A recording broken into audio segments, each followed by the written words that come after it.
个新竹的竹棒领先到中央，加码来发放到6000块的福利金给民众。到伫今仔日，自动加钱恢复第一波符合资格中价收入户，甲66岁以上的乡亲。民众一透早起床，就看到6000块入口做是有够痛。接落来18号开始开放网络申请，8天4月初4进前都会入效。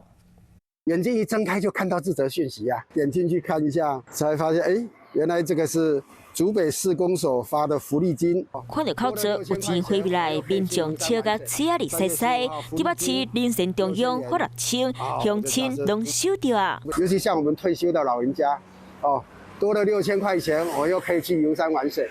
这个要活络经济嘛，领到的钱当然也就是要消费。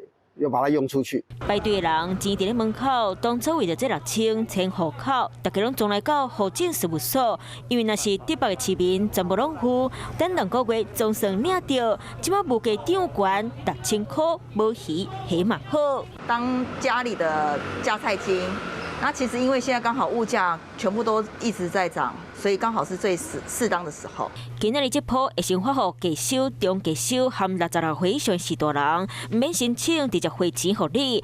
第2阶段为大后日开始开放8天网络申请，传个人资料了后，预计4月初4进前得汇钱，先完成申请得先发。如果惯势领现金的人，4月初8到10号会当去指定的所在领，唔管你好意还是散，无汇税限制，差不多21万的市民会领到这个好康，有符合资格。竹北乡亲来赶紧去路婆啊！